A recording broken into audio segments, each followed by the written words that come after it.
kaj loolu affaire bu garaaw la xale xamu ko loolu dafa am miel am plante boo xam ni su guddi gi xaajee la tudd dañ ne 45 minutes avant laalal ñaari cuillère boo laalee ñaari cuillère xoolal da ngay bëri doole da ngay bëri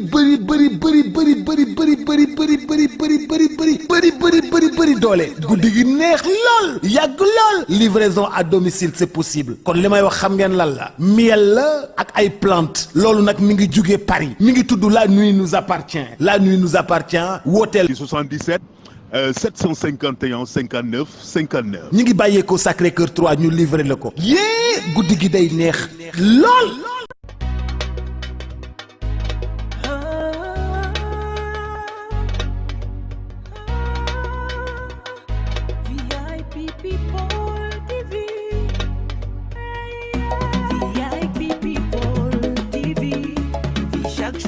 Ravi de nous retrouver, amis fidèles internautes, vous qui avez choisi de nous suivre partout à travers le monde sur la chaîne des grands événements VIP People TV, comme son nom l'indique, s'informer juste c'est vrai. Comme ni ma koy faral di waxee saa su ne saa yu ngeen abonné bu leen fàtte di bës cloche de notification bi mooy tax ngeen mën a jot suñu yeneen vidéo en exclusivité fii sur la chaîne des grands événements. am mbégteeg bànneex dellu soit tey indi leen beneen numéro grand entretien nee naa leen grand entretien nag dañuy seeti ñi nga xamante ne tey jii Sénégal da leen ñor Sénégal soxal leen seen kaddu ak seen xalaat rafet trop jëm ci Sénégal bi nga xamante ni ñoo ko bokk te ñëpp moom la ñu bëgg ñu daal di leen dalal suñu grand entretien pour que ñu waxtaanee Sénégal bi nga xamante ni tey jii ñu bëri jàpp nañu ko daal c'est méconnaissable depuis l'arrivée de ce nouveau régime au pouvoir ci biir loolu nag dañuy ñëw fii ci Paris fekk ci fi kenn ki nga xamante ni tey jii moo jiite collectif bi ñu tuddee citoyen de la diaspora nekk fii ci diwaanu France plus particulièrement à Paris muy Cheikh Ahmed Tidiane Ba moom la ñu fas yéene dalal tey su suñu édition grand entretien Cheikh Ahmed Tidiane ñi ngi lay nuyu di la ziar di la dalal ak jàmm. maa lay fay di la nuyu di la ziar am mbégte ñëw def entretien bi ak yow ci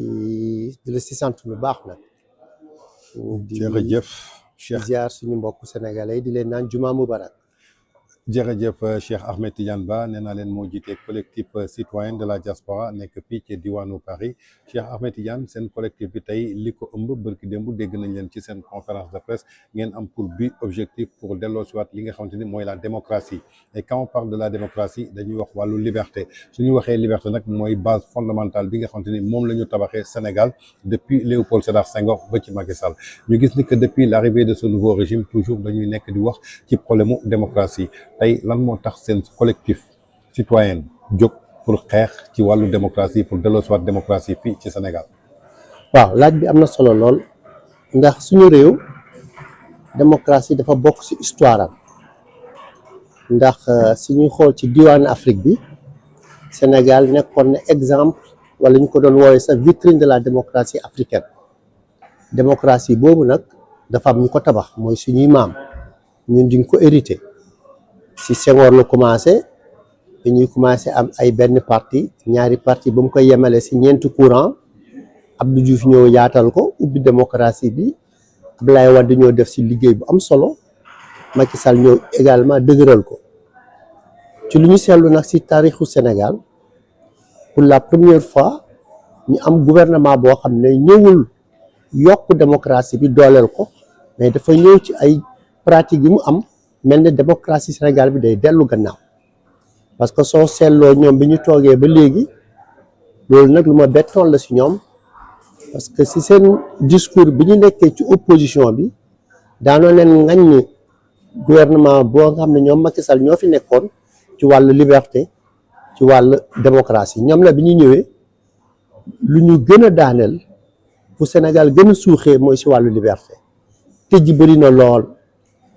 ñun yaakaaruñu ne dinañ dund Sénégal goo xam ne ci acquis démocratique ñi amoon délit d'opinion dina yóbbu ay ñu baree kaso soo xoolee yéen seen mbokku chroniqueurs yeeg journalistes yi yéen ñi nekk ci médias yi dem ngeen ba nga xam ne wax seen xalaat sa danger la parce que gis ngeen fi ñu jàpp ay chroniqueurs tëj leen kaso ay instruction yu gudd suñ fa jógee suñ leen yóbbee ci juge bi bàyyi leen légèreté boobu nag bi nga xam ne moom la ñuy wane ci wàllu liberté naqarul nañ ko ba fu mu yem moo tax na suñu collectif bi bu mu jógee tuddee boppam collectif citoyen et politique des Sénégalais de la diaspora pour la reconquête démocratique ñu ñaawlu ko def ci conférence de presse waxtaan ko dénoncé ko soo xoolee tey jii dafa mel ni sa acharnement day am ci ñenn ñi muy ñoom Farba Ngom dañuy dem sax ba nga xam ne juge bi su prononcé sax pour ñu am liberté provisoire ñu def appel mel ni que tëj nit ñi dafa doon politique boo xam ne bu ñu tegle ci kaw réew mi te loolu nag Sénégal waru ko nangu tey waru ko nangu ëllëg ma lay wax nag benn mbir ci mbirum démocratie gis nga démocratie même ci pays yu gën a am démocratie muy ay France ak feneen citoyens yi ñoo ko moomal seen bopp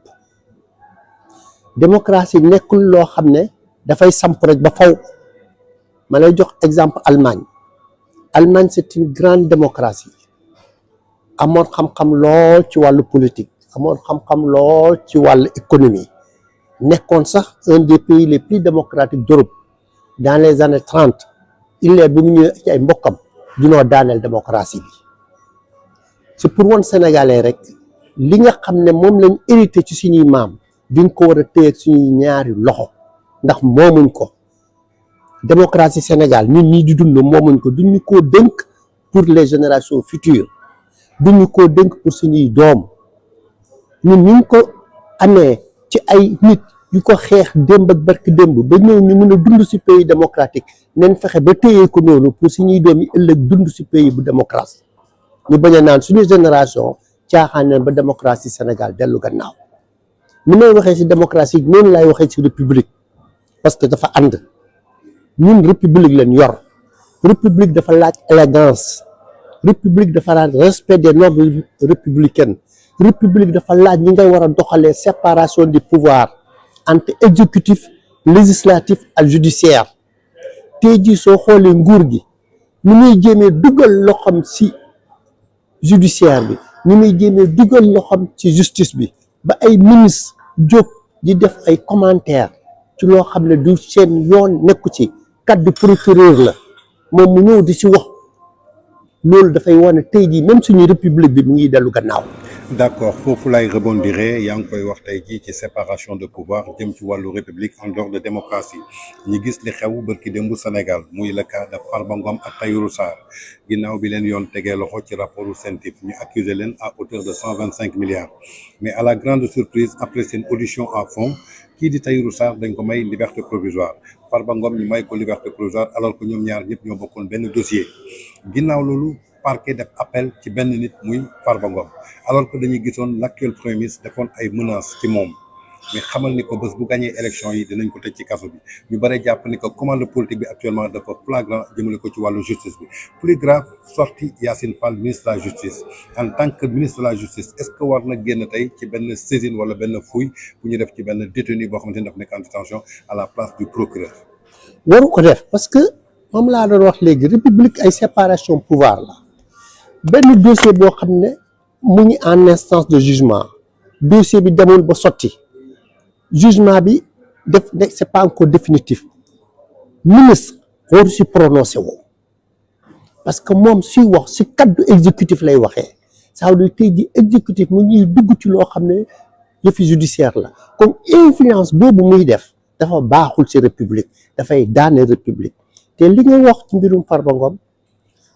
xel mun na tey parce que premier ministre bi moo mus a dem jaar dëkk Farba Ngom ñu koy wax Agnam mu nekk ci région de Matam mais si ngeen moytul Farba Ngom bii mooy mujjantal élection am mooy commande politique boobu ngay wax moo tax ma ne xel daf fi tey mais man nag comme démocrate laa comme républicain laa comme damaa gëm sama justice réew damay am toujours yaakaar que dossier bi ñu jëbbal justice nañ bàyyi justice doxal ko ba mu jeex tàkk ñu jox see prononcé mais su ma gisee dossier ñu jox ko justice ma gis ay ministre surtout nag koo xam ne mooy ministre de la justice mu war a doon kilifa bu gën a wala sàmmanteeg république war a sàmmanteeg démocratie parce que moom moo yor justice bi parce que république justice ci pilier yi la moom mu jóg di wax ci benn dossier boo xam ne il est encore en cours d'instruction xam nga suñu réew dafa am loo xam ne dafa doonoon suñu mandarga mooy élégance daanoon nañ am jafe-jafe politique Abdoulaye Wade ak Abdou Diouf def nañ opposition sax bu xaw a metti Abdou Diouf def na opposition ak ñoom Landing Savané ay ñoom Bathily ay ñoom Dansokho yal na ko yàlla yërëm tax Senghor def na opposition bu metti ak ñoom Mamadou Dia def na opposition bu metti ak ñeneen ñoom Cheikh Anta Diop taxaw neen def fi opposition bu metti si nguur gi mais ñun ñëpp ñu leen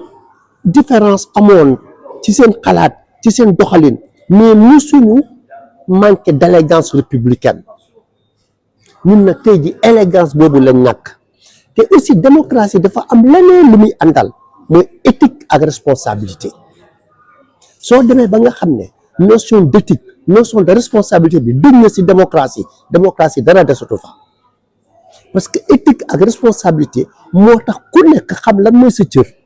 fan nga war a yem nga yem fa keneen ki lan mooy cëram fu mu war a yem mu yem fa kooku c'est l'esprit de responsabilité l'esprit d'éthique mooy tax nga xam ne tey ji dafa am lu ñu bokk mooy suñu république bi moom mooy féetewoo kaw ñëpp loolu moo commencé deñ Sénégal te gis nga loolu su deñee wax ma la démocratie bi sax dafay daanu wax ma loolu de lu si gën a grave mooy dafay indi haine suñ diggante dafay indi noonoo suñ diggante parce que fu démocratie wàññeeku rek noonoo baa ngi yokk parce que démocratie mooy tax ay nit suñu utee gis-gis ñu mun a waxtaan pour mun a yegg ci ay consensus parce que dafa am lu leen féetewoo kaw mooy république dafa am lu leen féetewoo kaw mooy Sénégal te si suñu réew ñi ko yor duñu ko yor doxin boo xam ne bi ñuy nekk opposition nag ba léegi ba nga xam ne dafa am loo xam ne Sénégal féetewoo kaw intérêt partisan yi ñoo commencé féetewoo kam te loolu noonu lay indi soo gisee haine bu am tey si biir Sénégal dañuy dem ba yaakaar ne ay adversaire politique ay ennemi politique leen France am na lu fi mujjee xew ba benn xale décédé si loolu yëpp ay signes la ay signes d'une démocratie qui est malade ay signes d'une gouvernance qui est malade ay signes d'une société qui est malade moo tax suñu collectif bi jóg naan il est temps nag ñu jóg. ci biir loolu tey yaakaar naa ni listé nga ay failles yu bëri yu soxal suñu wàllu démocratie yu soxal tey jii suñu li nga xamante ni maanaam mooy séparation des pouvoirs tey ñu gis ni que loolu yëpp mi ngi jógee ci ki nga xamante ni mooy premier ministre alors que premier ministre ab décret moo ko fa bàyyi alors que les Sénégalais ont choisi de voter Bassirou Diomaye Faye à la tête de la République du Sénégal et boobu ba tey gisuñu ko mu def ci benn jéego lan moo ciy responsabilité en tant que président de la République mu mën a seetaan un premier ministre di def lu ko neex ndaxte fii la taxaw Assemblée nationale ne dafay effacer képp koo xamante ni tey jii àndoog ñoom ci position mu jëmale ko ci liberté d'expression fii lañ ko toog déggaat ne ay magistrats mu saaga leen mu saaga justice ba ne dañu soxla ay magistrats du projet pour que ñu mën a doxal ñoom lu ñu bëgg tey en tant que président collectif citoyen de la diaspora muy collectif boo xamante ni c'est citoyen et politique ban lecture nga am ci Sénégal bi nga xamante ni avec les déclarations du premier ministre. waaw président de la République il est élu au suffrage universel maanaam askan wee ko fal te ñun nag suñu constitution suñuy fal président kese la ñuy fal du ñu fal ticket maanaam ticket mooy comme États-Unis fal président boo xam ne dafay ànd ak vice président ñun benn nit kott la ñuy fal français yi di koy faral di wax c'est la rencontre d'un homme avec son peuple maanaam daja la boo xam ne nit ñooy jóg dajati askanam ne damay laaj pour doon président ñu fal la suñu la falee yooyu yaay waat ñaari nit waatuñu yooyu yaay waat comme kooku il est le garant des institutions de la République il est le garant de l'unité nationale il est le garant de l'ordonnancement juridique de l'ordonnancement législatif il est le garant de tous les corps constitués de l'État ñu fonctionner sur les normes républicaines il est le garant de la paix gis nga kooku responsabilité c'est à 100% parce que man république laa gëm tey jii premier ministre décret moo ko fal moom waatul joxoon ko baat joxoon ko suñu suffrage universel joxoon ko dara lu ko fa teg décret du président de la République donc lépp lu mu wax loo xam ne dafa dëppoowul ak démocratie dafa dëppoowul ak république dafa dëppoowul ak élégance républicaine il est responsable devant le président de la République ñun président de la République la ñuy rendre la ñuy laaj ay compte parce que moom lañ fal moom la ñuy ñëw jox ko lenk yi jox ko nag tout ce que la République am muy gunge président dara manqué wu ko si taxal nañ ko càq bi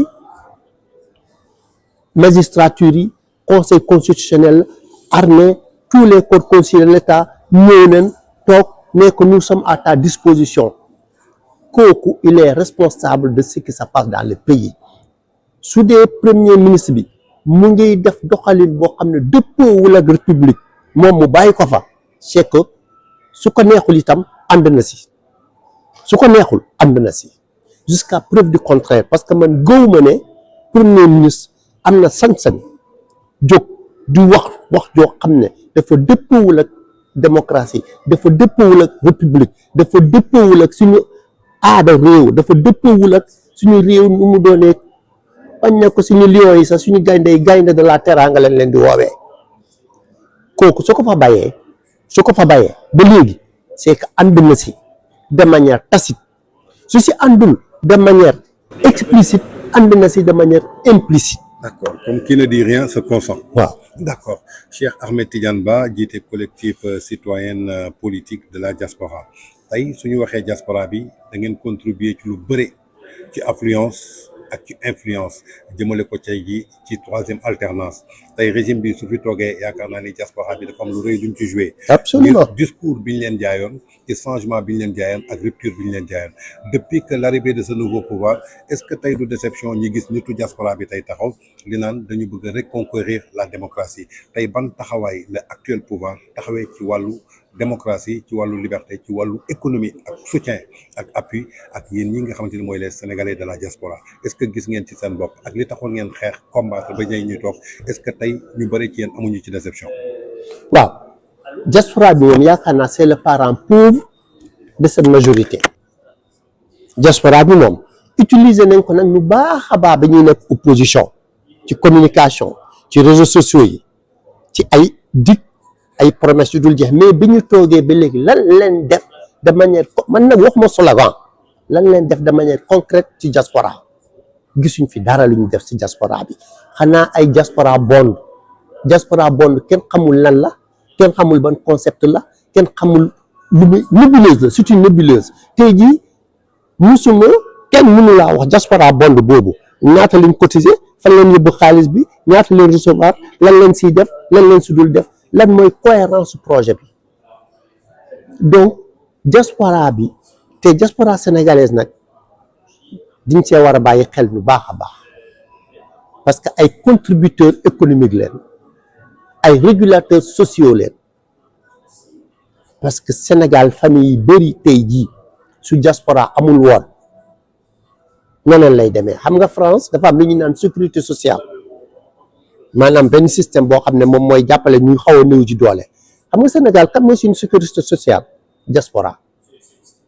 diaspora sénégalaise mooy sécurité sociale Sénégal parce que ñoom ñooy tax ba cin yi bëri di tàkk ñoom ñooy tax ba xale yi bëri di dem école ñoom ñooy tax ku feebar faju comme fii nu sécurité sociale di fexe ba nga xam ne ku feebar faju Sénégal ñu bëri tey ji suñu fajoo diaspora bee tax comme boog diaspora wan nañ ko bàyyi xel bu baax a baax ñii nag moom yaakaar naa ne ñoo yées ci majorité bi am ci wàllu diaspora parce que diaspora sénégalaise bi lan la soxla ñu taxawu ko déjà ci biir France am na Sénégal yi bëri tey ji amuñu këyit am na Sénégal yi bëri tey ji ils ont des difficultés d'insertion économique fii ci France lan la ci nguur gi def lan la ci majorité bi def dara te pourtant ñoom dañu nekk ci opposition bi ñun doon yuuxu souveraineté africaine souveraineté sénégalaise ñun Sénégal rek la ñuy xool Sénégal rek la ñuy sàmm est-ce que doomu réew ñu nekk ci France gouvernement bi taxawu leen ci wàllu kayit taxawu leen ci wàllu difficulté yi ñuy dund ak administration française ci mbirum régularisation des sans-papiers taxawu leen sax ci mbirum accueil maanaam xale yi wala mag ñi suñu jëlee gaal yi wala fexe daal ñoo xam ni ñuy fexe ba duggee France suñu duggee France amuñ sax benn accueil boo xam ne gouvernement bi mettre na ko en place pour dans un premier temps mun leen accompagner ba ñu insérer wu économiquement si biir France amul. D'accord. Alors que am na pays yu koy def. te beneen affaire bu si gën a métti aussi. tey jii gouvernement bi am na Sénégalais yi bëri gis nga Tange ñu bëri xamuñ ko Sénégal gis nga tey jii soo liggéeyee France nga cotiser ba jël sa retraite am na lay gouvernement français di imposer waroo toog sa dëkk 3 mois chaque 3 mois da nga war a ñëw manifester sa présence sinon doo fayoo ko sa pension retraite lan la si gouvernement Sénégal def parce que loolu ay négociation la état ak état gis nga gouvernement sa diplomatie mooy aar sa askan bu nekk à l'étranger tey jii Sénégal mënoon na taxaw waxtaan ak France de telle sorte que tous les retraités qui éprouvent énormément de difficultés à rester au Sénégal avec leur famille avec tout ce qu'ils ont construit tout ce qu'ils ont cotisé en France suñu ñibbi Sénégal mun fa toog na dal nag toog nag respirer culturellement intellectuellement religieusement mënuñ ko parce que dem ba dikk faw ñuy dem di dikk du continuer du ñëw France rek du continuer du ñëw France rek nguur gi lan la si def dara en termes de retour des Sénégalais au Sénégal lan la si def dara yaa ngi koy wax léegi ci wàllu diaspora bond bi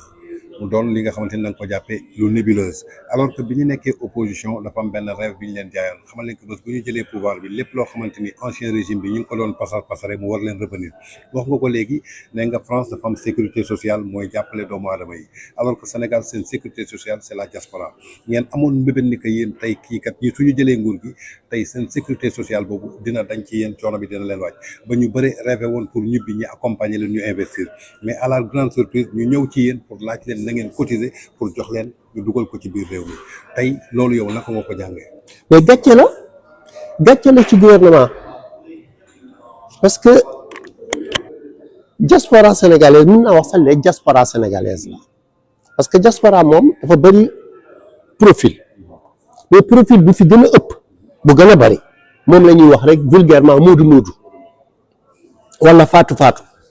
mooy ñoo xam dañoo ñëw di daan seen doole dans des conditions extrêmement difficiles ñooñu soo ñëwul nga ne yow da nga leen di dooleel nga leen da nga leen di accompagner si réew bi ñu nekk nga leen di laaj pour ñu ñëw participer ci développement réew mi gis nga diaspora sénégalaise xaarul nii pour def ay diaspora bond ñoom diaspora bond bi ñu koy def ñu yegguñ ci nguur gi xam nga lan mooy suñu diaspora bond ñun mooy sécurité sociale boobu ñuy def diaspora bond boobu Tange c'est une nébuleuse c'est de la poudre aux yeux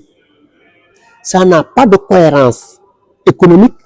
ça n'a pas de cohérence sociale ça n'a même pas de cohérence politique donc lu may wax nguur gi le mooy suñu bëggee jàppale diaspora bi nen mettre en place d'abord au niveau Sénégalais yi nekk fii en France ci accueil social bi accompagner leen dans leurs difficultés administratives avec l'État français accompagner leen comme un État qui se respecte comme ils appellent à la dignité en tant que Sénégalais leen accompagner Sénégalais yi si seen démarche administrative avec État français parce que jafe-jafe yi bari na si beneen bi aussi mooy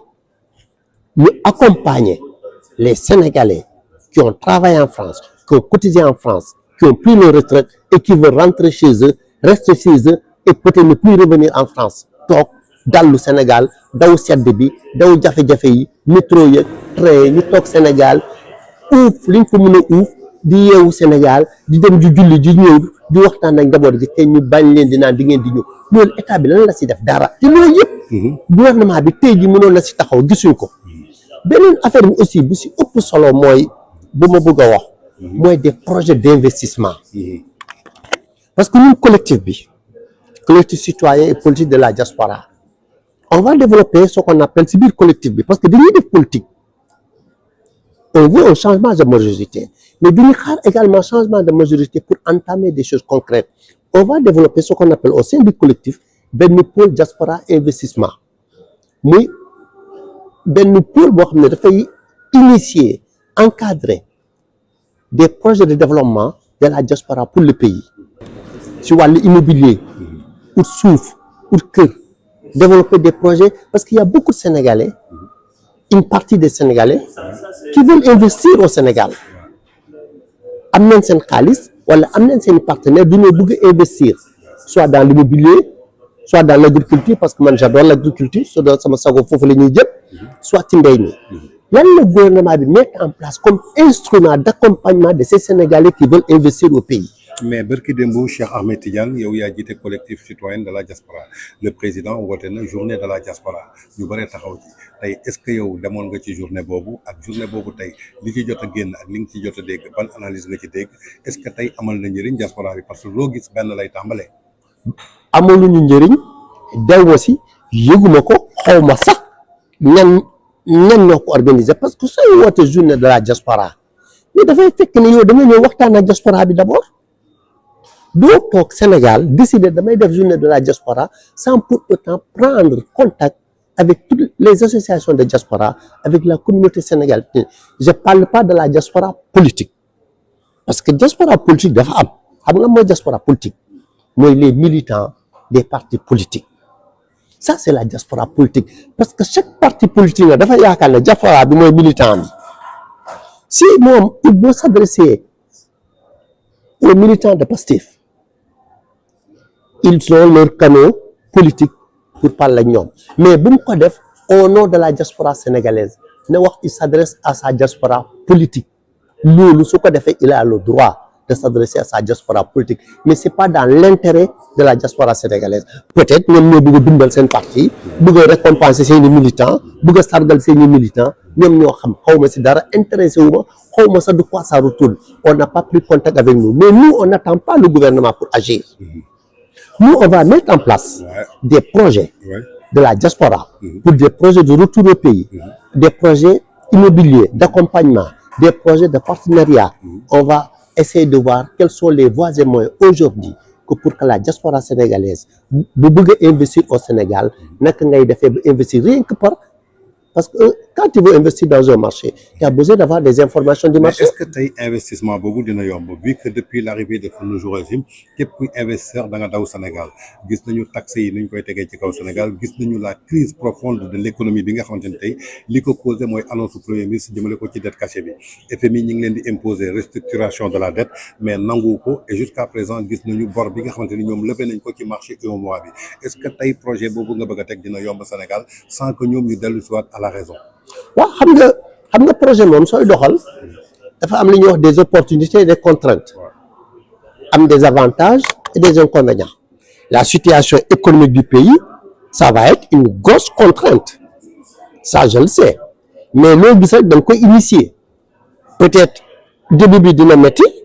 parce que contrainte bi ñu am mooy on a aujourd'hui une économie sénégalaise qui est devenue de plus en plus étouffante parce que amul benn ouverture bu économie bi am les partenaires au développement ils sont dans une position attentiste te position attentiste bi dara waralu ko lu dul benn mot benn phrase pour des problèmes politiciens pour des logiques politiciennes de campagne électorale ñu génne benn mot rek dette cachée rek indi une méfiance terrible de la part des partenaires su ko defee aussi beneen élément bu étouffer économie sénégalaise xaw nga ko junj léegi mooy les hommes d'affaires sénégalais les opérateurs économiques sénégalais ils sont mis dans des situations d'angoisse juridique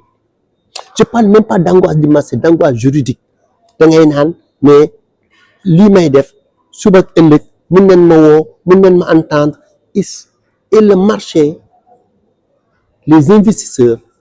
ils ont besoin de confiance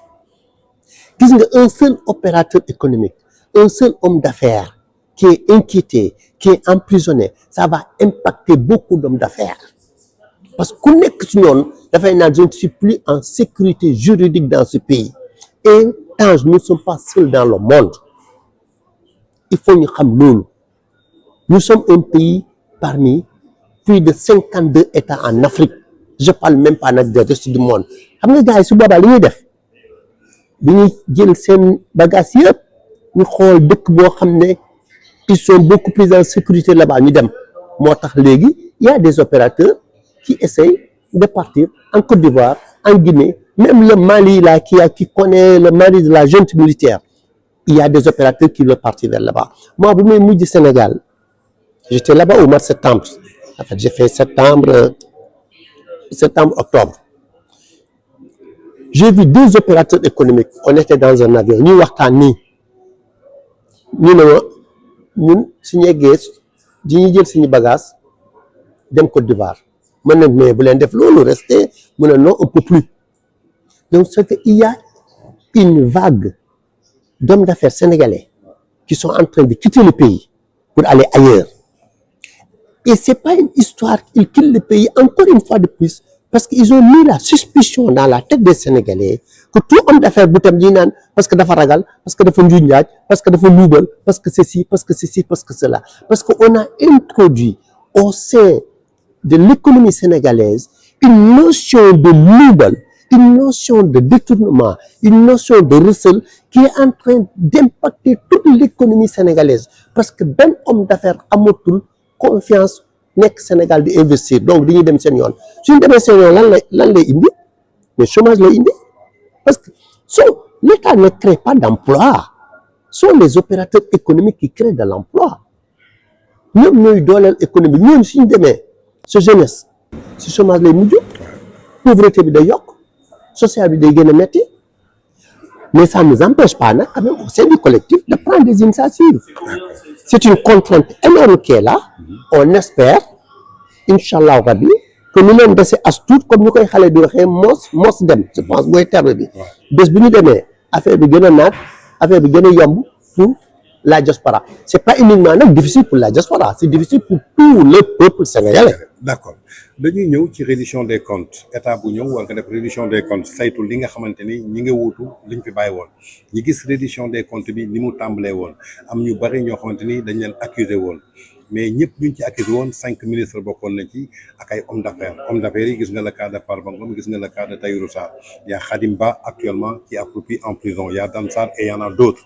tey ñu gis reddition des comptes boobu c'était à hauteur des centaines de milliards mais jusqu'à présent gisuñu benn franc boo xamante ni état recouvré na ko te ñooñu perte nañu au minimum 1 à 2 ans ci biir kaso bi barki démb muy déclaration ministre de la justice Yassine Fall sur le cas de Farba Ngom ki nga xamante ni ñu ngi ko doon toppee 125 milliards mais finalement dañu ne ñaari téléphone portable lañu fekk ci moom en prison alors qu'on n'a pas cherché à sanctionner les responsables mais ñu dem pour détourner li nga xamante ni maanaam mooy objectif u reddition des comptes bi jëlee ko ci xaalis léegi pour indi ko ci affaire u mars. Donc ça veut dire que la reddition des comptes lu ko laloon c'était un règlement de compte parce que la reddition des comptes mais tous les États le font tous les jours sans bruit ni trompette nga yaakaar ne France amul reddition des comptes États-Unis amul reddition des comptes Allemagne amul reddition des comptes mais ça se fait mais c'est quelque chose de banal dans le fonctionnement d'un État su bruit amee rek c'est qu'il y a anguille sur roche su bruit amee rek c'est xel tey na donc reddition des comptes boobu ñuy wax dafa mujjee doon règlement de compte parce que suñu demee ba nga xam ne ay ministres ñooy dugg di prononcer wu ci ay dossiers yoo xam ne tu vois on part de milliards on arrive maintenant à de l'accessoire ay téléphones tu vois où est-ce qu'on est en train d'aller tu vois le cheminement politique le cheminement juridique de cette affaire-là Tange il faut qu'on soit sérieux un État c'est quelque chose de sérieux un État c'est pas juste une majorité des ministres qui se réunissent des DG qui sont nommés un État pour notre pays ça engage plus de 17 millions de Sénégalais c'est pas l'affaire d'une direction politique c'est pas l'affaire d'un comité de parti c'est pas l'affaire de militants un État c'est l'affaire de la citoyenneté et la citoyenneté dafa laaj État bi bépp décision bi muy jël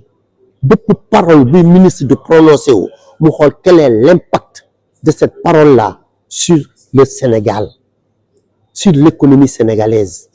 sur l'image du Sénégal à l'extérieur ñu bañ a jël État bi def ko un instrument de règlement de compte un État est là pour servir les Sénégalais pour régler l'intérêt général loolu moo war et ça soo ko su la habité gis nga si tu es habité par le sens de l'État si tu es habité par le sens de l'État tu penses toujours à l'intérêt général et quand tu penses à l'intérêt général tu sais tu penses à qui? Aux citoyens les plus pauvres parce que tant que yaa ngi xalaat intérêt général tu vas penser au citoyen le plus pauvre. Citoyen le plus pauvre soo ko régler problème ngay xalaat problème am te régler problème de tous les Sénégalais ñun loolu la ñu perte c'est-à-dire aujourd'hui ñu ñu diriger ils n'ont même pas le sens de l'État au-delà nag de toute considération politique programme économique programme social considération idéologique projet contre projet non tu sais qu'est-ce qui leur manque le plus c'est le sens de l'État. Qu'est-ce qui leur manque le plus? C'est la responsabilité qu'ils ont en tant que chef de gouvernement, en tant que ministre, en tant que président, en tant que DG. Loolu moo leen manque le plus moo tax leur parole est facile moo tax leur parole est légère moo tax ils se prononcent sur tout et sur rien. D'accord. ba tey dañuy desandi ci côté état comme ni nga ko waxee sànq mouvement citoyen ngeen yor mais en même temps politique quand vous parlez de la démocratie vous parlez de la République ñu gis ni que ci dernier discours à la nation du 31 décembre le président de la République annoncé ay réformes institutionnelles ñu bëri njort ni que tey jii li fi amoon ci diggante Senghor ak Abdou Diouf moom lañ fi bëgg a indiwaat comme le premier ministre dafa am deal bu mu tegoon ak moom c'était un président sous contrat pour 2 ans mu daal di démissionner après mu jox ko nguur gi. qui est anti-républicain. Guy Marius Sagna l'a annoncé ouvertement est-ce que tey yaa ngi xaar ci réforme institutionnelle yooyu ñu def ko par voie référendum wala par voie parlementaire vu que tey ñoom ñoo am majorité à l'Assemblée nationale tey lan moo ciy doon taxawaayu collectif mouvement citoyen pour le retour de la démocratie au Sénégal. Tu as dit quelque chose de gravissime. Et j'ai l'impression qu'au Sénégal, soit on est anesthésié intellectuellement maintenant, c'est-à-dire on a subi peut-être un traumatisme de, je ne sais pas. Parce que quand quelqu'un dit, du moins waxoon, dit def benn genre compromis wala benn genre xaw ma nu ma ko mën a tuddee pour kii su ñëwee toog 2 ans. Qui ñëw yeggali ko mais on est où une république ngeen wax du mel noonu mais gis nga noonu rek disqualifié na leen en tant que républicain gis nga noonu rek c'est un motif de disqualification pour laaj sa bopp réew mi si ngeen demee ba constitution Sénégal ngeen mën a toog waxtaanu biir néeg ci seen biir ngeen naan ne kii def ñaar kii def benn kii su demee kii ñëw toog mais où est la constitution sénégalaise où est la charte de notre pays loolu rek c'est un motif de disqualification énorme gis nga loolu soo ko waxoon ay dëkk yu mel ni France ay dëkk yu mel ni États-Unis mais tu es disqualifié pour toute ta vie de parler politique tu es disqualifié pour toute ta vie de parler de l'État loolu daf lay wone li ma doon wax rek. Ils ne sont pas habités par l'État. Ils ne sont pas habités par le sens de l'État. Ils ne sont pas habités par la responsabilité et l'éthique. Ils sont habités par autre chose. Comment j'appelle globalement, grossièrement, le populisme. Maintenant, la Constitution, j'aime bien de temps en temps, sur la Constitution, rappeler une phrase qui disait que la Constitution, soo koy laal, da nga war a lox. Sa Constitution dëkk, soo koy approcher, tu dois l'approcher avec les mains tremblantes. Parce que c'est quelque chose, je dis pas sacré, parce qu'on est des croyants, ce qui est sacré, on sait c'est le texte sacré. Ou bien aussi c'est une métaphore. La Constitution, c'est quelque chose, entre guillemets, je mets bien de gros guillemets là-dessus, c'est quelque chose de sacré. Waroo ko di ko laal pour des ambitions personnelles. Waroo di ko laal pour régler un problème ponctuel. Waroo di ko laal pour gérer une crise, une dualité. À chaque fois, soyez là, cette constitution. À chaque fois, soyez là, la constitution. Tu dois l'inscrire dans une dimension historique. Tu dois l'inscrire dans le temps long. Si tu es un vrai républicain, à chaque fois que tu touches à ta constitution, tu y vas doucement, prudemment, avec les mains tremblantes. Mais quand tu dois toucher à ça, tu le mets, ce que tu dois faire, tu l'inscris dans un temps long, tu l'inscris dans une dimension historique. Comment consolider mon pays? Comment permettre aux générations futures de pouvoir bénéficier d'une constitution encore beaucoup plus solide? Maintenant, je suis un peu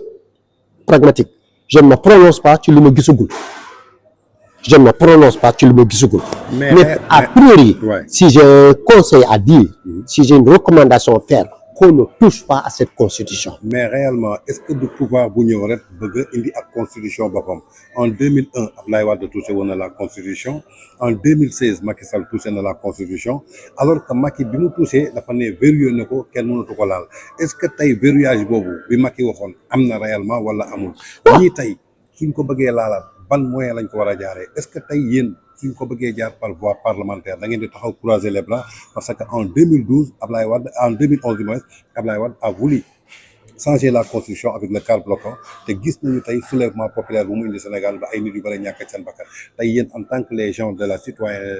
collectif citoyenne nekk ci opposition bi ban taxawaay ngeen ci nar a taxawaay parce que yéen aussi da ngeen am responsabilité face au peuple sénégalais. Le collectif citoyen dans tous les cas de figure bés bi ñu bëggee laal suñu constitution suñ ko jaaralewul ci yoon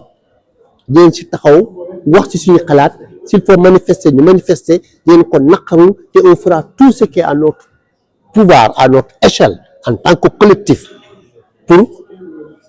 montrer notre opposition ferme et nette à ça. Tu me dis que la constitution Macky avait apporté des réformes consolidantes. Tu sais les lois, même la loi mère, la loi fondamentale, la constitution, elles ne valent que par les personnes qui les exécutent. Elles ne valent que par les personnes qui les incarnent. La loi, elle est consolidante quand la personne qui détient cette loi-là, cette personne est consolidante. Il n'y a aucune constitution au monde qui peut se prévaloir d'être quelque chose de consolidant si les personnes qui gèrent cette constitution, si les personnes qui agissent sur cette constitution, si les personnes qui exploitent cette constitution n'ont pas le sens élevé de la responsabilité historique. Si la constitution des États-Unis n'a pas bougé depuis, c'est parce que tous les présidents américains ont le sens de la responsabilité historique. Si nos dirigeants n'ont le sens de la responsabilité que de la responsabilité de mandat, c'est-à-dire leur histoire, ça s'arrête au mandat. Sama mandat. S'ils n'ont que ce sens de la responsabilité, toutes les constitutions ne seront pas consolidantes au Sénégal. Que nous ne pouvons bouleverser. Mais le jour où on aura des dirigeants qui ont un sens de la responsabilité historique, en ce moment, on pourra parler de constitution consolidante. Mais je reconnais que nous sommes une jeune nation, 1960, dans la vie d'une nation Yagoul. C'est même, voilà, on peut même dire, nous ne sommes même pas encore à l'état de l'adolescence dans la vie d'une nation. Je peux comprendre que les gens ont tendance à y toucher facilement. Je peux comprendre que les gens ont tendance à y toucher facilement parce que nous sommes encore une très, très, très jeune nation. Les nations qui ont des existences de plusieurs siècles, voilà. Peut-être au début, ils ont eu ils ont eu ce comportement-là par rapport à la Constitution. Mais petit à petit,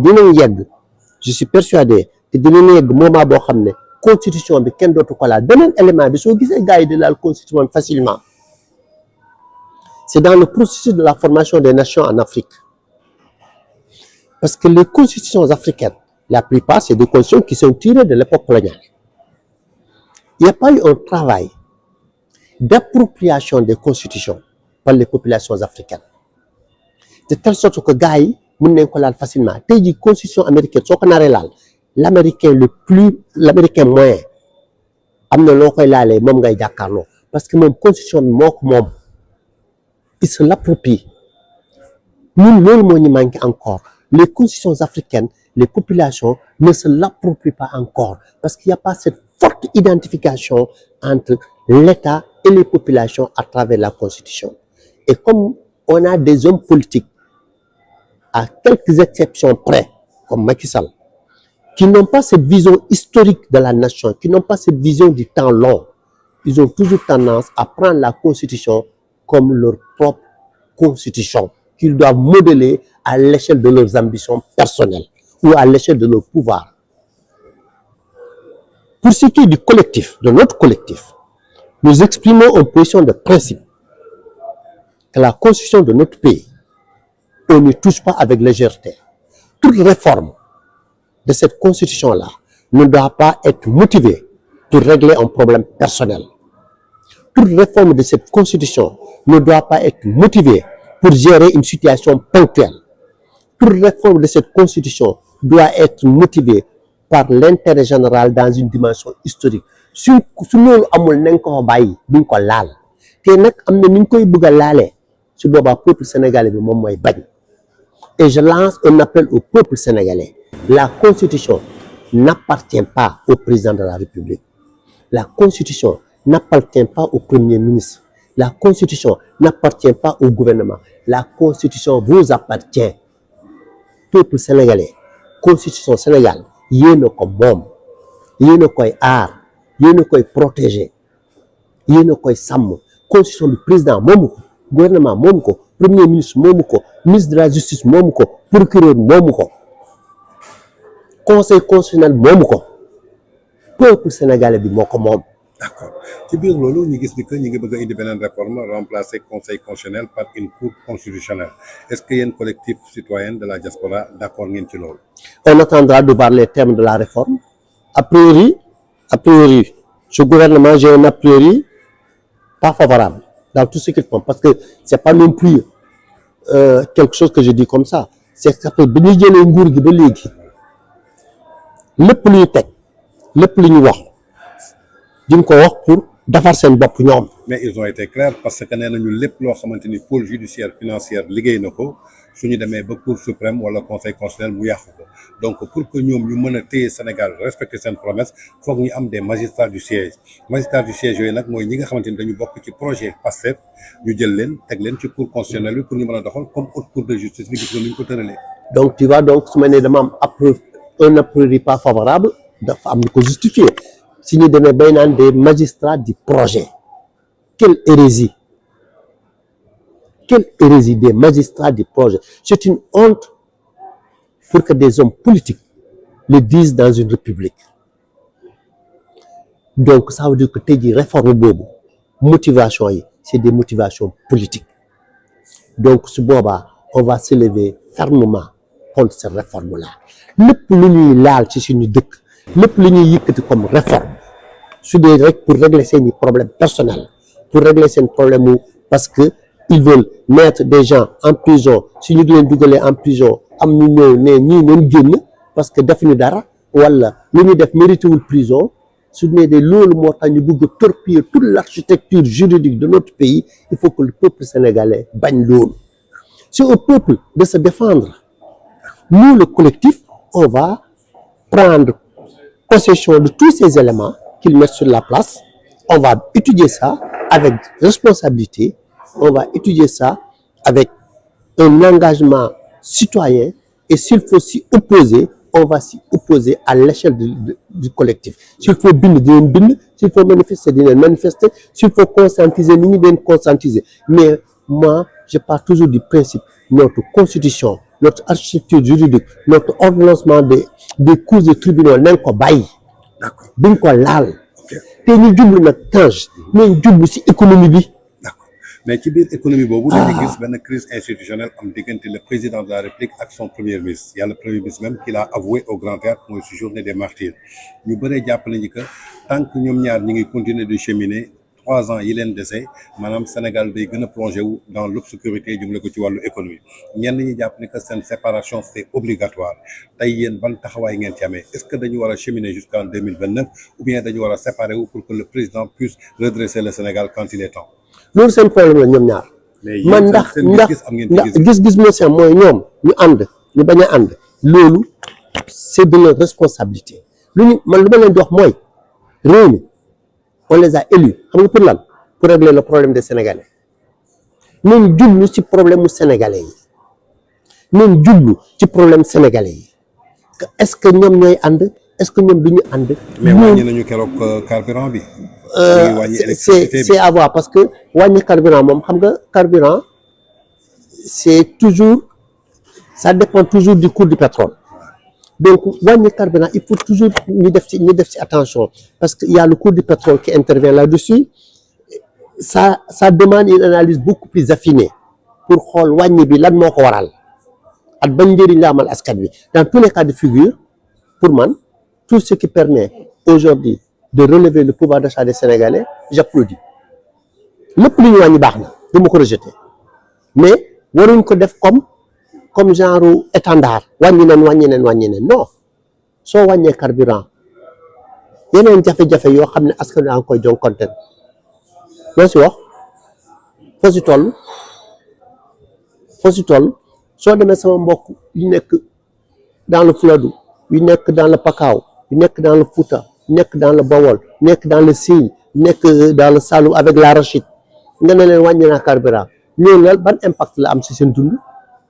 leen dellu si ci régler problème askan wi santé bi courant bi dund bi ceeb bi julin bi loolu yëpp dafa cher tey ji gerte bi béy nañ ko béykat yi amuñu njëg boo xam ne mën na leen permettre ñu dund te ñu bàyyi politicienne bi ñuy wax ce gouvernement aime bien communiquer sur des procès. Est-ce que tu as remarqué ça? Qu'est-ce qu'ils aiment communiquer sur des procès? Qu'est-ce qu'ils aiment communiquer sur des rapports? Comme si le Sénégalais lambda, à midi, quand il va rentrer chez lui, autour du bol, il bouffe du procès, il bouffe du rapport. Non, procès, rapport, faisons-nous dire. Qu'est-ce qu'ils aiment communiquer? Nous, comme le procès, rapport, recours, procureur de la République, contre un ministre de la Justice, faisons-nous dire aux Sénégalais. Sénégalais, l'unique xaar ci ñoom mooy nañ régler seeni problème dundu. Diaspora bi l'unique xaar ci moom mooy nañ leen accompagner ci seen projet ñuy am d'insertion au pays, ñu accompagner leen ici au niveau de la France et de tous les pays de la diaspora, parce qu'il n'y a pas que la France. Sinon lañ leen di xaar, on les attend sur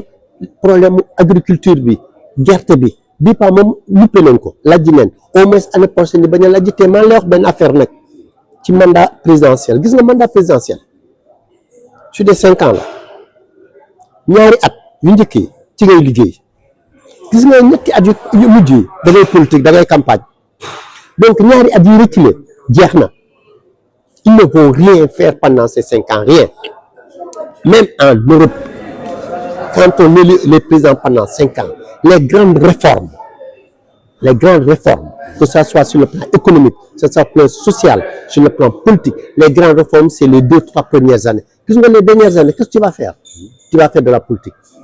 Parce que tu prépares ta réélection. Donc, ils vont faire quelque chose d'utile pendant ce mandat-là. Et il y a un second mandat. Parce que nous, second mandat, le Sénégal va aller vers les abîmes. D'accord. yaa ngi koy wax léegi-léegi ci campagne arachidière bi ñu gisoon daaw mu indi woon ay jafe-jafe ñu toogoon jël ci ay réformes barki démb ñu gis le premier ministre def tournée fële ca Saloum fi nga xamante ni maanaam mooy le bassin arachidier du Sénégal mais dafa mel ni tey ku taxaw daal di dégager ses responsabilités parce que nee na moom amul solution bu mu indi dañu fal ministre du commerce fal ministre de l'économie et des finances ñoom ñoo war a dem wuti ji solution yooyu tey naka nga jàngatee tey la position du premier ministre alors qu'à l'opposition il avait déjà écrit un livre boo xamante ni solution la tuddoon pour tous les problèmes des Sénégalais. Bon, là, sans le sens de l'État, tu reviens là-dessus. Je t'avais dit que il y a ce qu'on appelle en démocratie. Mais cette fuite de responsabilité. Ça va, l'éthique et la responsabilité. De ça, l'éthique et la responsabilité. Donc, ça veut dire qu'ils ne sont même pas habités par l'éthique et la responsabilité. Ils ne sont pas habités par la responsabilité. Parce qu'ils étaient habités par le sens de la responsabilité en tant que chef du gouvernement, du déclaration boobu. Parce que même ministre yooyu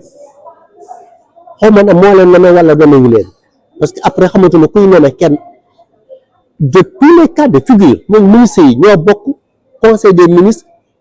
chaque semaine ñu ngi suivre évolution dëkk bi ci conseil des ministres donc il est au courant de tout ce qui se passe donc ñooñu su demee ba toog léegi mu ne moom ñooñu ñoo war a trouver solution mais loolu xamu ko woon ci conseil des ministres bi léegi la koy découvrir. J'ai l'impression que c'est quelqu'un qui est en dehors du gouvernement, qui est en dehors des responsabilités. C'est un opposant.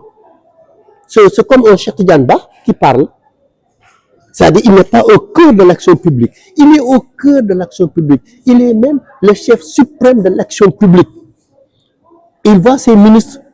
régulièrement en conseil des ministres. Il reçoit les rapports de ses ministres normalement.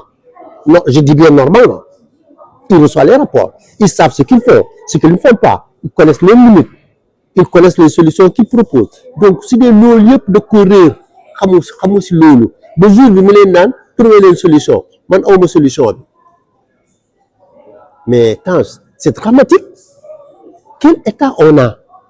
Quel gouvernement on a? Le sens de la responsabilité et de l'éthique de ce gouvernement mais est hallucinant. À la limite, sax man quand ils sont dans l'opposition en disant on est la solution, ça c'est des c'est des propos de campagne. Ça engage ceux qui y croient. Voilà, moi je dis que les promesses électorales, les slogans, nous sommes la solution, ku ko gëm yow la engagé quoi. Moi j'y croyais pas. Voilà. Mais là où je suis profondément déçu par ce gouvernement, c'est le niveau d'incompétence et la rapidité avec laquelle ils ont montré leur incompétence. Niveau d'incompétence bi moom moo ma bett parce que amoon naa tuuti nag yaakaar ne lu mu bon dinañ def semblant que mën nen mais ñii defutul sa semblant xam nga semblant leen defutul sa semblant ne mën nen. Comme je crois. beneen mbetteel bu ma gën a am ci ñoom mooy ci wàllu liberté kooku nag moom mbetteel bi bu rëy la parce que soo xoolee seen parcours nga xool lu ñu subir dama yaakaar ñii suñu ñëwee balaa ñoo tëj nit kaso dinañ ko xoolaat ko. C'est la grande déception de tout le monde. Mais dama gis propension bi ñu am des fois sax damay l'impression il y a une forme de jouissance. Sérieusement, j'ai l'impression qu'il y a une forme de jouissance quand il parle des emprisonnements. dinañ leen tëgg ci kaso bi. Tu comprends? Donc psychologiquement, il y a une forme de jouissance qui s'exprime par le verbe. Et tout ça, aujourd'hui, crée en moi une profonde déception avec cette nouvelle majorité qui avait pourtant suscité des espoirs et des fois même des espoirs légitimes au niveau de la jeunesse de mon pays. Mais tout compte fait, maintenant je lance un appel au peuple sénégalais. Gis nga sa réew yow yaa ko jubbantil sa bopp. Il n'y a pas d'homme providence, il n'y a pas de messie, ça n'existe pas. C'est le peuple sénégalais moom mooy jóg jubbanti réewam. Élection yaa ngi ñëw ay locales ñu ngi ñëw ay législatives ñu ngi ñëw ay présidentielles ñu ngi ñëw déjà sur local yi montrer une force citoyenne de mobilisation pour dire à ce gouvernement-là, à cette nouvelle majorité-là, on ne veut plus de vous. Vous avez échoué. Mais tout ce qu'on fait, je le précise, c'est de manière démocratique. On n'appelle pas au mortal combat. On n'appelle pas au gatsa-gatsa. On ne demande pas d'aller déloger au président de la République et de faire comme Samuel Doe. On ne dit pas aux gens, coup d'essai à Durat. On dit aux gens, mobilisez-vous. Mobilisez une mobilisation citoyenne de manière démocratique. D'accord. Je crois que aspect boobu leer na dañuy ñëw ci beneen aspect muy volet Assemblée nationale. D'après situation Sénégal nu mu tëddee crise bi fi mu toll bourse de sécurité familiale yi ñu supprimer leen tey li nga xamante ni mooy étudiants yi mënuñu jot seen bourse chômage bi di gën a law ndaw ñi di jël gaal yi di dem ñu gis ni que le président avait dit que fekkatuñu fi benn marge de manœuvre. Le président de l'Assemblée nationale nee na Macky Sall matt bu tooy la fi bàyyi. Le premier ministre nee na on a hérité d'un pays au 4e sous-sol mais dañu gis bërki démb le président de l'Assemblée nationale El Malick Ndiaye avec arrogance taxaw carrément ne dafay jënd ay députés à hauteur de 54 millions pour 130 députés à l'Assemblée nationale alors que ñoom bi ñu nekkee opposition dañ doon bañ ay députés am oto alors que Macky Sall dafa defoon indemnité de transport tey en tant que président mouvement citoyen politique ban lecture nga am ci El Malick Ndiaye li mu assumé alors que c'est l'argent du contribuable. Moralement, c'est condamnable. Politiquement, c'est inadmissible. Et économiquement, c'est un mépris par rapport aux difficultés du peuple sénégalais. C'est un mépris par rapport aux difficultés des ménages sénégalais. C'est un mépris par rapport béykat yi nga xam ne tey jii béy nañ seen gerte amuñu gouvernement bi mënu leen ko jënd si njëg boo xam ne dina satisfaire seen biir. Loolu laa lay wax donc que ñii ils n'ont aucun sens des responsabilités yi ñu leen confier parce que dañoo fàtte ne seen gannaaw il y a un peuple sénégalais qui souffre parce que ñoom ñoo woote kat ñoo fi wootoon rigueur, ñoo fi wootoon se serrer la ceinture parce que les finances publiques sont fatiguées. ñoom ñoo ko fi woote woon ñoo fi wootoon que il faut que ñu développer des ressources endogènes ay slogan rek nag góoma gëna nag lépp li ñuy wax góoma ko de mais damay répéter rek góoma si dara na ci li ñuy wax donc loolu yëpp suñ ko wootee et que ça commence d'abord par eux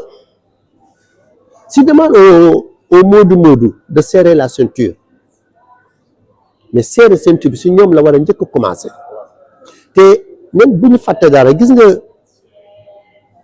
les belles voitures, les gros salaires, les beaux édifices comme Assemblée nationale avec affaires, les belles maisons de fonction yi leen di joxuñ leen ko pour seen image joxuñ leen ko pour seen bopp dina leen ko jox au nom du peuple sénégalais pour ñu faj soxla askan wi soo demee nga xam ne loolu yëpp jox leen la ko mu ñëw faj soxla askan wi xam nga lan nga war a def avoir de la modestie avoir de la retenue pour ne pas faire de telles déclarations te jii si ñu amoon un sens de responsabilité il devait même donner l'exemple naan on prend pas de voiture si ñu amoon un sens de responsabilité il devait même donner l'exemple naan on diminue des salaires les hauts salaires nag je parle pas des salaires des fonctionnaires je parle des gros salaires si nous avons un sens de responsabilité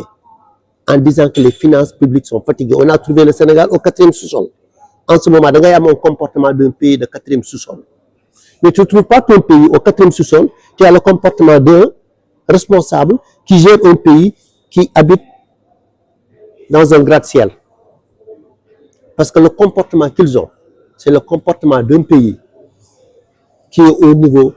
du plus haut point du gratte-ciel. C'est ce comportement-là qu'ils ont. Et dans leur élément de langage, ils nous disent que le pays est au 4e sous-sol. Donc, ils n'ont qu'à avoir. Le comportement d'un 4e sous-sol, moi, là. Modestie, moins d'arrogance, moins de volonté de puissance, et beaucoup plus d'actes. Nous avons wax jëté liggéey. 4e sous-sol, xam nga fa bëggé génn. Da ngay wañu wax liggéey. Le train de vie de l'État nga wàññi ko waroon nañ rus sax taxaw naan jënd na nay oto xaw ma 53 millions xaw ma 50 millions xaw ma waroon nañ rus sax def communication boobu l'élégance il manque plein de choses il manque d'élégance républicaine il manque de responsabilité il manque d'éthique et il méprise le peuple sénégalais dis nga le populisme méprise le peuple loolu soo bëggee ma développer si tuuti xam nga le populisme méprise le peuple. Parce que le populisme considère le peuple, après nous avons une tradition là, le populisme considère le peuple comme une variable électorale. C'est-à-dire que le niveau de conscience du peuple est tellement bas que nous pouvons manipuler, nous pouvons le niveau de conscience du peuple est tellement bas que nous pouvons utiliser, nous pouvons faire le peuple de l'égum. Parce que pour nous, le peuple a une conscience citoyenne élevée pour nous faire la nuance. Ce qui fait que donc, ils sont toujours dans la manipulation. Parce que parce que le peuple, wala masse yi, sen xam-xam demewul noonu, sen yeewu demewul noonu, ñu leen xaw a gëmloo tuuti rek ñu avancer. C'est la même technique que Donald Trump fait aux États-Unis. C'est parce que Trump, c'est le chef de file de l'international populiste actuellement dans le monde. Et Trump, il a un mépris énorme envers le peuple américain, surtout les plus pauvres. Parce que le populisme aussi méprise les pauvres. Le populisme, c'est une forme de jouissance du pouvoir. Jouissance personnelle d'abord et jouissance par la foule. Pourquoi les populistes aiment la foule? Pourquoi les populistes aiment que des gens les vénèrent? Parce que même si nous voyons, à un moment, il y avait une forme de processus de gourouisation. Des fois, de gourou. Et ça, c'est un des traits fondamentaux du populisme, c'est la jouissance par la foule. Et nous, yep nak mom mo dal Sénégal actuellement. Ce que décrypter, nous nga ci wax lu bare. et donc soo gisee lu El Malick wax loolu rek lay traduire. Je le répète, mépris du peuple sénégalais,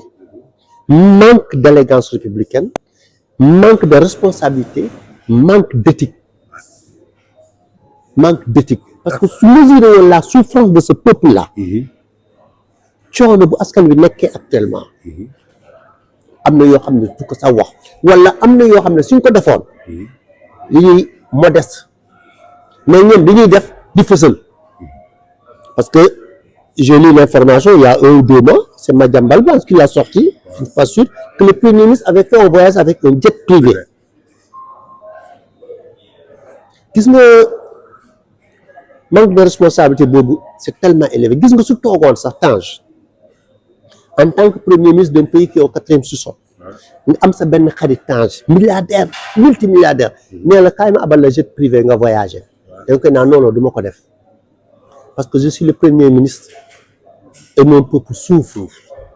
et j'aimerais pas que mon peuple me va prendre un jet privé. Est-ce que yaa ngi dégg li ma lay wax bu baax loolu lu muy tekki ci conscience nit ki dafa bari. mais sànq wax nga ko nee nga tey le populisme ça veut dire que maanaam mooy tey j'ai benn peuple boo xamante ni tey jii amuñu conscience seen niveau dafa baax mën naa leen manipuler est-ce que ci loolu la ñu taxaw ndaxte tey suñu xaymaa li ñu doon xeex ci wàllu transparence donc accuser l'ancien régime de président Macky Sall ñoom bi ñu ñëwee ba léegi amul dara ci transparence loo xamante ni teg nañ ko tey mën naa ne lu jëm ci argent du ressource naturelle muy le pétrole bi ñu commencé à exploiter Sénégal gisu ci baaram alors que dañu accusé woon ni que Macky Sall jaay na pétrole bi avant muy egsi alors que ci ñoom la feeñee ñu gis bii mooy 6e voyage depuis 2 ans du président et du premier ministre fële ci Arabie Saoudite te ba tey jii suñu ñëwee nee nañu indi nañu te duñ ko gis ci benn loi des finances rectificative le premier ministre avait annoncé ni que jëlee na xaalis Turquie le premier ministre avait annoncé que jëlee na xaalis fële nga xamante ne mooy sa Chine gisuñu ko cette manque de transparence là est-ce que jàkkaarloo ñu ak benn population boo xamante ne tey jii populisme bi moom la ñu bëgg a continuer di ñu ko gouverner. Oui, mais ils ont été populistes dans l'opposition et ils vont continuer à être populistes au gouvernement parce que tout ce que tu énumères là quand tu accuses Macky Sall de tous les maux mais c'est à dessein c'est fait exprès parce que au-delà bi ñuy accuser Macky le peuple était avec eux même là c'est à dessein tey le peuple est devant les faits accomplis xam nañ que li ñu doon accuser Macky amul tey li am mi ngi ci ñoom mais gis nañ ko le peuple bi kenn waxul mais attention moo tax ma ne la bi ñuy accuser Macky c'était à dessein il faut trouver un bouc émissaire parce que populiste day manipuler un bouc émissaire. mais Aliou Sall suñu 400 000 fii lañu fay. bouc émissaire il fallait trouver des boucs émissaires. trouver nag des slogans nag très simple. suñu 400 000. donc tout le monde dit que kii amal na ma 400 000. xam nga ce raisonnement binaire là. ce raisonnement simpliste là. il pense que le peuple est comme ça. parce que ñun lañ gëm peuple bi noonu la mel. da ngay naan suñu 400 000 peuple yoo gëm ne Aliou Sow war na am ay 400 000 yu bëri. yoo xam ne moom moo ko téye. c'est triste. Au-delà de ça donc aujourd'hui Macky Sall pendant cette période-là était un bouc émissaire de l'instrumentalisation. En France, quand les populistes font un discours, le bouc émissaire c'est l'immigré. Aux États-Unis, le bouc émissaire c'est le latino, immigré latino. À l'époque très longtemps en Allemagne, le populisme qui a viré au fascisme, le bouc émissaire c'était les juifs. Il leur faut toujours un bouc émissaire, quelqu'un qui est l'incarnation de vos frustrations, quelqu'un qui est la personne ou bien le phénomène qui cause vos frustrations. Que si vous éliminer, vous serez heureux. C'est ça le raisonnement. Éliminez celui-là et tous vos problèmes sont résolus. Donc, nous savons mais processus mental, psychologique, le peuple, si nous disons on va vivre le paradis. Maintenant, le peuple, c'est un problème, l'exercice du pouvoir. Si le pouvoir, le procureur du juger. Et tu me dis le peuple suit de moins en moins. La base militante peut rester. La base pacifienne là, elle va rester. Même base, même elle va rester. Mais c'est les citoyens qui votent Tange, c'est pas les militants. La base peut rester à faire du bruit, à considérer leur leader comme un saint homme. kooku amul problème mais le vote c'est un vote citoyen. Aujourd'hui les prochaines élections tu vas voir il va y avoir une sorte de réduction de leur base électorale citoyenne mais de manière mais énorme. Élection yi di ñëw yii di nga gis ne seen doole dina wàññeeku lool li fu mu toll fii bureau bi mu ngi continuer parce que ils ont encore des communicants qui vont utiliser des éléments de langage qui sont encore dans les réseaux sociaux, leur base militante fait encore du bruit mais le suffrage universel qui appartient aux citoyens sénégalais ce suffrage-là il va largement diminuer et ça tous les peuples subissent ça. D'accord. Il nous reste 10 minutes ñu bëgg ci tënk waxtaan bi gis nga bërki démb concernant la sortie des avocats du Premier ministre jëmale ko ci révision procès en diffamation digganteem ak Mame Mbaye Niang muy procès boo xamante ni Cour suprême daal dina rejeter définitivement lii di rabat d'arrêt bi en matière de justice rejet rabat d'arrêt définitif su amee maanaam mooy kenn mënatul ubbi procès boobu mais avocats yi par leur système et leur théorie nee nañu dañuy ubbiwaat procès bi on a vu le ministre de la justice encore Yassine Fall génn prononcé wu ci ñu gis aussi ay députés Pastef nee nañu dañuy changer réforme code électoral muy article 56 ak L29 pour que seen leader mën a doon candidat dans les prochaines élections yaa ngi ñuy wax élection tey ban lecture ak ban analyse nga ñuy defal tey ji ci taxawaay bi est-ce que la loi on doit le modifier uniquement au nom d'une seule personne ou bien si intérêt wu benn nit souvent on dit que la loi est impersonnelle. Évidemment non. Révision procès bi est-ce que tey am na cour bu mën a taxaw pour réviser procès boo xamante ni Cour suprême tëj na ko ba pare muy 4e rejet. Évidemment non amul dara loo xam ne tëj yi mën nañ ko def ba waa ji doonaat candidat il faut remuer nag terre et ciel mais j'ose espérer Tange au nom du peuple sénégalais que nos magistrats resteront dignes. J'ose espérer que la justice sénégalaise sera digne, sera la justice celle de Kéba Mbaye, qui en des moments très troubles de l'histoire politique du Sénégal a su rester digne.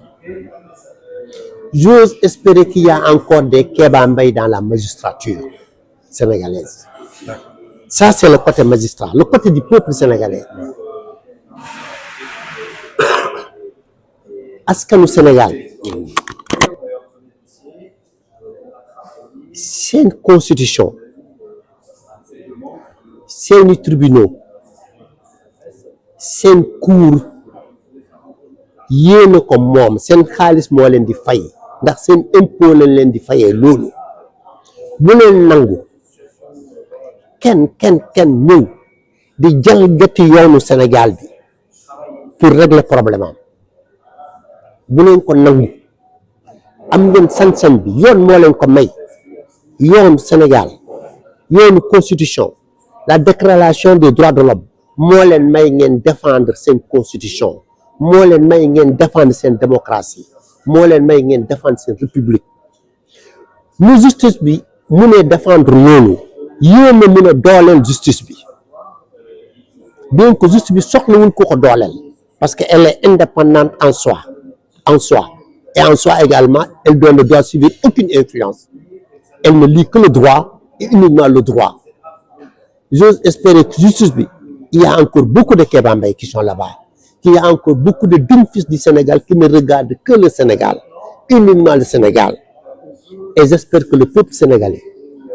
saura affirmer sa souveraineté sur sa constitution, sa souveraineté sur ses cours et tribunaux, sa souveraineté sur sa justice, parce que la justice sénégalaise, elle est rendue au nom du peuple sénégalais. Elle n'est pas rendue au nom d'un parti politique. Elle n'est pas rendue au nom d'un président de la République. Elle n'est pas rendue au nom d'un premier ministre. La justice de mon pays est rendue au nom du peuple sénégalais. Et c'est au peuple sénégalais de se montrer digne de cette justice, de se montrer digne de sa constitution. Parce que l'histoire d'une nation se construit souvent par des ruptures, des moments de crise. Et souvent, les moments de crise, c'est des moments de rebond. Je pense que ce qu'on vit actuellement et ce qu'on doit peut-être,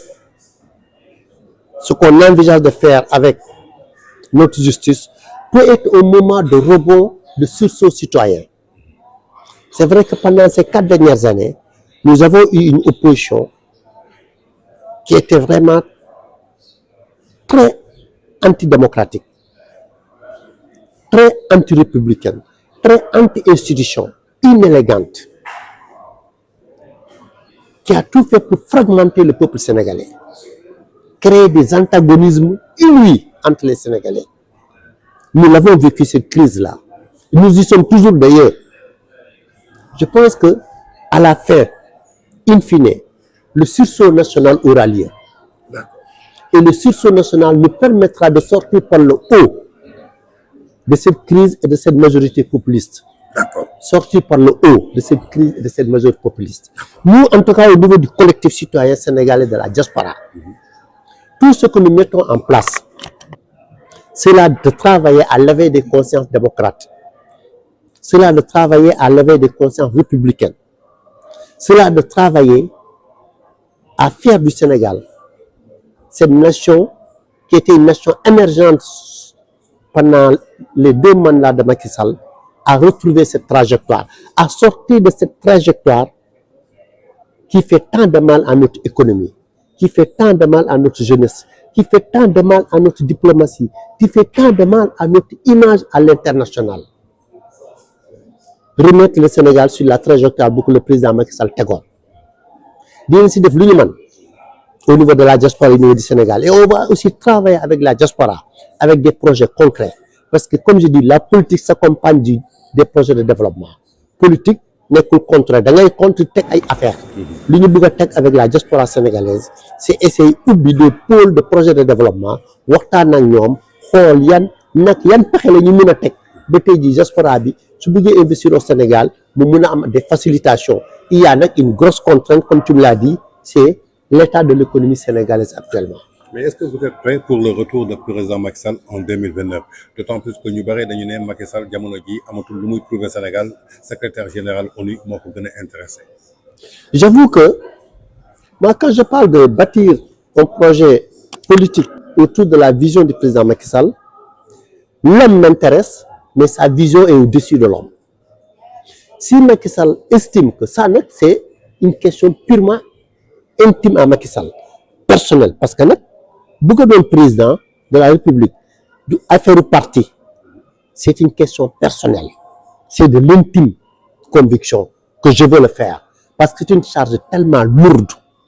c'est une charge tellement symbolique, c'est une charge tellement historique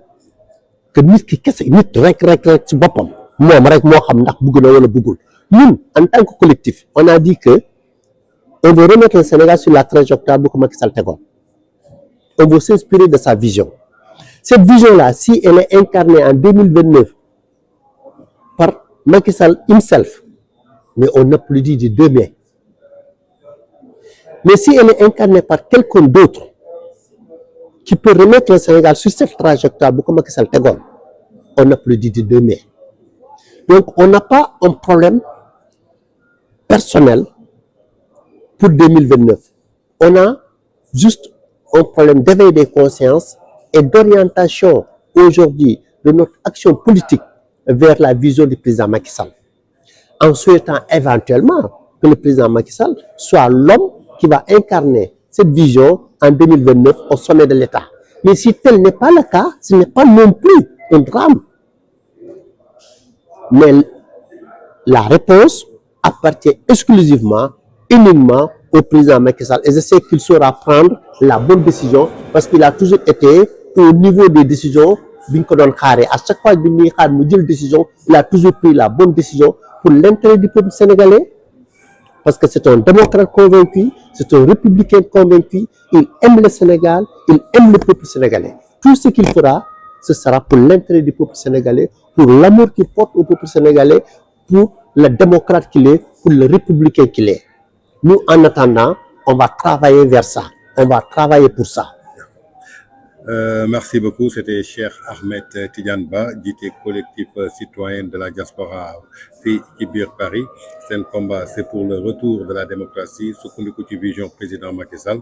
Est-ce que mën nañu xam lan mooy doon seen prochain étape bu combat après seen point de presse déjeunatoire bi ngeen organisé woon le samedi 10 janvier fii ci Paris lan mooy seen prochaine étape bu combat jëmale ko tey jii ci xeex bi nga xamante ni yéen a ngi koy xeex jëmale ko ci retour de démocratie. Et quand on parle de démocratie, on parle de liberté. Quand on parle de liberté, on parle aussi de la politique et on parle de république, alors qu'actuellement on a une crise institutionnelle au sommet du Sénégal. Lan mooy doon seen taxawaay ñu tënkee jotaay bi. Après, pour le moment, prochaine étape du monde, comme on a fini notre conférence de presse pour annoncer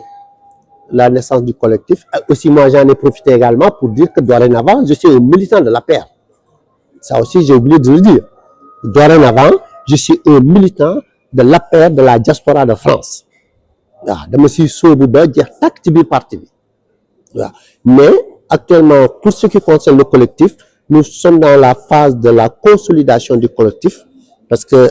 une fois que tu as mis en place quelque chose il faut d'abord le consolider donc nous allons attaquer la consolidation nous allons essayer de mettre en place des structures parce que notre ambition c'est pas de se limiter à la France mais nous voulons être vraiment un instrument au sein de toutes les diasporas sénégalaises, en Europe, en Afrique, partout ailleurs. Donc, nous sommes dans cette phase-là, dans la phase de mettre en place des processus de consolidation, de développement du collectif. Et après, maintenant, on pourra amener vers des actions beaucoup plus concrètes. Mais c'est sûr et certain que toutes ces questions une fois posées sur la Constitution, sur les libertés, sur ces questions politiques, ces questions juridiques, ces questions institutionnelles, jalgati bi ñu bëgg a jalgati yoon bi bés bu taxawee rek collectif bi war si wax dina si wax si soirée manifester dina si manifester ànd ak si nag suñuy naataangoo parce que nous sommes également pour l'ouverture envers l'autre parce que nous ne sommes pas seuls et vraiment nous voulons que le front républicain soit le front le plus large possible, le plus divers possible, qu'il y ait une sorte d'unité et de pluralité. Voilà, que chacun avec sa propre identité, mais que ça soit un front uni et pluriel en même temps. D'accord. Merci beaucoup, cher Ahmed Tidiane Ba. Ça a été un plaisir de vous recevoir dans notre émission Grand Entretien. Ñu bàyyi la nga joxe ce mot de la fin. waaw mot de la fin bi de le remercier bu baax nag Tange. Franchement, j'ai vu ton combat, je te suis. Tu es un républicain. C'est ça qui me plaît le plus. Tu es un démocrate, tu es un combattant de la liberté. Merci. Et au-delà de toi également, remercier tous les chroniqueurs, tous les journalistes, toute la presse. Parce qu'il y a eu des moments où j'avais remarqué quand même, yéen a taxawoon yëkkati le flambeau de la démocratie. Au moment où beaucoup s'étaient tus, il y avait très peu ñu doon wax. Yéen, vous étiez là. Et je dis que la démocratie sénégalaise, la nation sénégalaise, la République sénégalaise vous doit beaucoup. Et sur ça, je vous remercie. De remercier presse bi nag qui est un pilier de la démocratie. ngeen góorgóorlu metti na si yéen trop. parce que xam naa ñii moom suuxal presse daaneel presse bokk na également ci seen objectif. donc di remercier presse bi di lancer aussi un appel à mon peuple de leur dire force et courage, résilience, retrouvailles, sursaut citoyen, sursaut démocratique, sursaut républicain, et que cette nouvelle majorité ne soit pas une majorité qui va se renouveler. Le fameux MOSDEM, qu'on le mette en place dès à présent. Je lance également un appel à tous les citoyens de la diaspora. Ce collectif-là vous appartient. Le collectif citoyen politique de la diaspora pour la reconquête démocratique au Sénégal, yéen a ko moom ñëw leen ñu waxtaan ñëw leen ñu weccante xalaat ñëw leen ñu tëgg ay projet de développement ci biir collectif bi ñu boole suñu xalaat boole suñu uti ay partenaires dem jàppale suñu réew. Et sama dernier mot mooy gàcce ngaalaama la diaspora sénégalaise, vous êtes la sécurité sociale du pays. Merci beaucoup. C'était Cheikh Ahmed Tidiane Ba, président du collectif citoyen politique pour la reconquête de la démocratie du Sénégal, en même temps membre de l'Alliance pour la République fii ci diwaanu France. ñoo mën mbégteeg bànneex dalal ko tey jii sur suñu plateau Grand Entretien. Cheikh Ahmed Tidiane di la remercier di la jaajëf lu baax ci disponibilité bi di leen jox dig daje beneen yoon ci beneen émission ak beneen numéro Grand Entretien.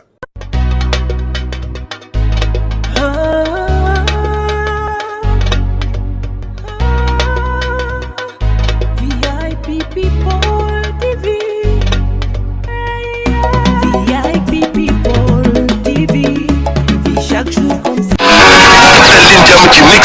Voyage moo pare pour gunge étudiants yi entrepreneurs yi njaboot gi yëpp ak professionnels yi ci fépp foo xam ne da ngeen fa bëgg a dem ci àdduna bi moo xam yow yaa bëgg a dem wala voyage d'affaires da nga bëgg a dem Europe Amérique Asie Moyen-Orient foo ci bëgg a dem rek Nexa Voyage noppi na ngir gunge la yéen jàngalekat yi yéen professeurs yi am na programme de recrutement bu mag pour yéen boo xam ni mën ngeen a dem Canada jàngale ji nasaraan ak yéen étudiants yi suñu mission dafa leer nañ yombal leen lépp loo xam ne da di démarche d'admission ngir ngeen mën a am visa dem ci université yi nekk ci àdduna bi yépp suñu partenaires yi nga xam ni dañoo mokkal liggéey bi te qualifié lool dañ leen di jàppale ci admission bi ci diiru fukki fan rek ngeen am seen université ba noppi it am li nga xam ni moo di seen admission suñu équipe daal di toppatoo li nga xam ni moom moo di li des ci parcours bi defal leen dossier yi vérifier leen documents yi préparer entretien yi topp la ba nga jot sa préinscription ak sa visa pour professionnels yi dañuy toppatoo lépp lu jëm ci tukki bi moo xam voyage d'affaires la ñu daal di jël billet d'avion bi assurance bi hôtel bi toppatoo déplacement bi jóge AIBD